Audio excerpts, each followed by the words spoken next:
Shalom Good Traders, saat ini kita bersyukur karena Tuhan begitu baik dalam kehidupan kita dan kita akan kembali melanjutkan renungan kita di Amsal pasal 3 ayat 5 sampai dengan yang ke-8.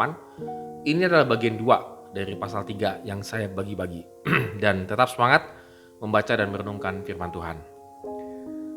Ya, paling sulit itu kalau kita meluruskan besi ya. Kalau besi itu sudah bengkok, apalagi bengkoknya cukup parah, kalaupun kita upayakan untuk dilurusin, maka pasti ada cacatnya, ada dentnya begitu ya. Atau kita juga susah sekali untuk meluruskan baja dan seterusnya. Biasanya kalau untuk alat-alat bahan-bahan yang terbuat dari besi dan seterusnya itu kita harus melebur dulu lalu kemudian kita cetak kembali supaya menjadi sempurna. Nah, kalau benda bisa kita lebur dan seterusnya gitu ya. Tetapi bagaimana dengan kehidupan kita? Kalau kehidupan kita sudah tidak lurus lagi di hadapan Tuhan, maka apa yang harus kita lakukan? Ini yang kadang-kadang kita lupa begitu ya. Nah, pertama, sadarlah bahwa hidup kita ini tidak lurus. Perhatikan di ayat yang ke-6. Jadi kalau di ayat yang ke-6 mengatakan, akuilah dia dalam segala lakumu.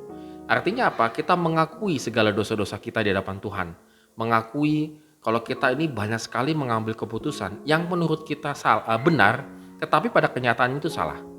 Maka kalau sudah kita mengakui, berani mengkoreksi, dan berani Tuhan yang sendiri yang betul-betul membukakan hati kita, maka Tuhanlah yang akan meluruskan jalan kita. Jadi bagaimana supaya manusia itu lurus kembali jalannya, itu hanya Tuhan, bukan orang lain dan seterusnya, tidak. Jadi jangan sekali-sekali kita memiliki harapan bahwa orang di sekitar kita itu akan mengalami lurus jalannya kalau kita seringkali nasihatin, itu bagus.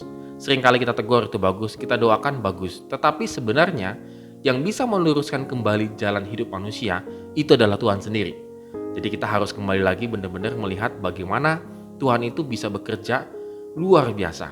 Kalau kita selalu menutup hati kita, menganggap bahwa diri kita ini bijak, diri kita ini hebat, pandai dan seterusnya, dan tidak merasa bersalah, maka susah sekali. Bukan berarti Tuhan tidak memiliki kekuatan untuk hal itu, tidak.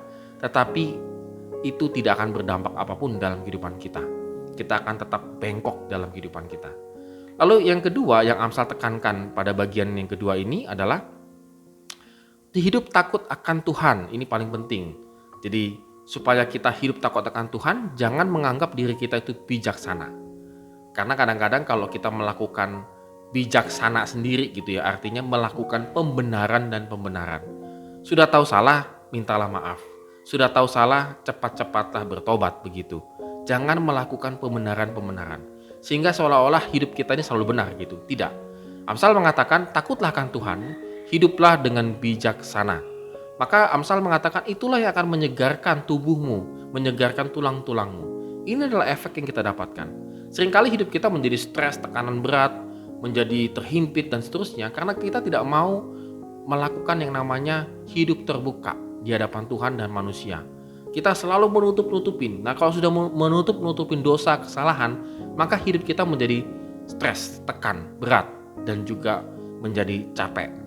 Nah, supaya kita refresh kembali, maka akuilah Tuhan di dalam segala kehidupan kita.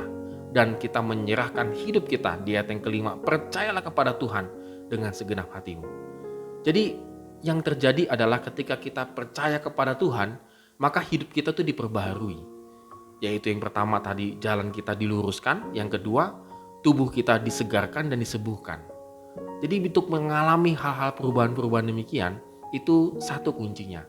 Percaya kepada Tuhan dengan segenap hati.